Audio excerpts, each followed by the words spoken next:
Hello everyone.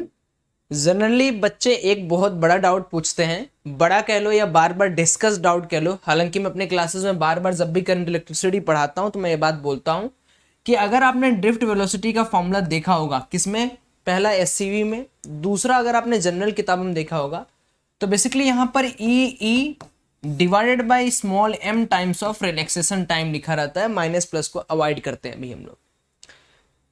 अब general book में जितने भी ऑथर हैं, यानी अगर आप किसी भी ऑथर की किताब पढ़ोगे आपको ये दिखेगा, ये वाला फॉर्मूला।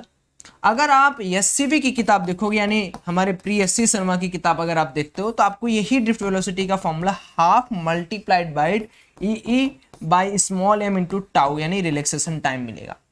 अब कई लोग बार बार ये कंफ्यूजन पूछते हैं, इवन एससी वर्मा सर ने आल्सो इसको क्लियर किया है कि जब भी आप किसी ऐसे चीज के बारे में कोई भी चीज डिस्कस करते हैं जो कि बहुत मॉलिक्यूलर लेवल पर है, और बेसिक इन दोनों फॉर्मूला में डिफरेंस ये है कि हम इलेक्ट्रॉन के बारे में ले रहे हैं कि ये जो फोर्स लग रहा है ई बाई क्या है, बेसिकली फोर्स है, उसको हमने डिवाइड कर दिया एक्सेलरेशन टाइम्स ऑफ टाइम, यानी v is equal to u plus a t कर रहे हो, सिंपल बात है।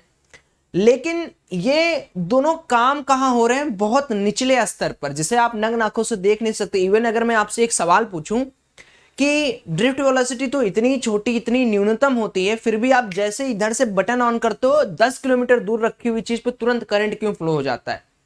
तो इसका जवाब क्या है? इसका जवाब यह है कि अगर आप एक पाइप में कंचे फिट कर दो, ये कंचे फिट कर दो आप, ठीक है, कंचे फिट कर दो, कोई फ्रिक्शन वगैरह ना हो, आप हल्का सा यहां पर डिस्प्लेस करोगे, अपने आप आपको ये वाला दिखेगा कि हाँ डिस्प्लेस हो रहा है।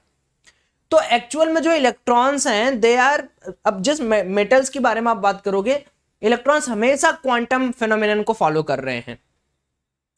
तो एससीवी के जब इस फॉर्मूले की बात चली तो एससी वर्मा सर ने यह बोला कि हम इलेक्ट्रॉन्स की एवरेज वेलोसिटी को, यानी टोटल जितने भी इलेक्ट्रॉन्स हैं, ग्रॉस पूरे इलेक्ट्रॉन्स की, किसी की अगर average velocity let suppose x है, तो वो सारे इलेक्ट्रॉन की होगी, यानी सारे के सारे इलेक्ट्रॉन सेम एवरेज वेलोसिटी से ट्रेवल कर रहे हुए।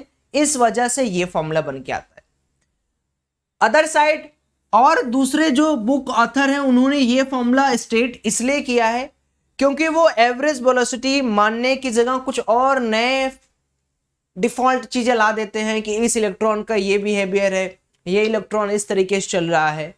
फॉर्मूलों में कोई कमी नहीं है, क्योंकि अगर आप डायमेंशनली चेक करोगे दोनों करेक्ट है, हाफ स्टेटमेंट से आपका कोई भी सोल्यूशन पार्ट गड़बड़ नहीं होता है। लेकिन एनसीईआरटी क्या दिया है? एनसीईआरटी ने यह फॉर्मूला दिया है क्योंकि वाइडली एक्सेप्टेबल है यह फॉर्मूला। और अगर आप और दूसरी बात करेंगे, जो डाउट मेरे पास और आता है कि भैया इस चीज को निकाली कैसे जाती है, ड्रिफ्ट वेलोसिटी हाफ और इसमें, तो देखिए दोस्त, ड्रिफ्ट वेलोसिटी निकालने के लिए हमको सिर्फ बेसिक डेरिवेशंस नहीं है जो क्लास 12th में उससे हो जाता है।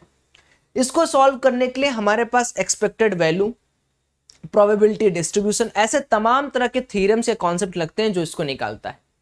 लेकिन जब एनसीईआरटी में आपको यह दिया है तो आप इसी को मान के चलेंगे, इसी को लेकर चलेंगे, क्योंकि आपको जो भी सवाल या जो भी क्वेश्चंस के जवाब आपको शो करके आने हैं, बेसिकली आपको ये फॉर्मूला यूज करना है, इस फॉर्मूले को नहीं यूज करना है। बट आपके दिमाग में ये होना चाहिए कि दोनों फॉर्मूले में क्या क्या चीजें हैं, कैसे कैसे चीजें हैं, ठीक है। होप करता हूं कि ये कंफ्यूजन आपका क्लियर होगा।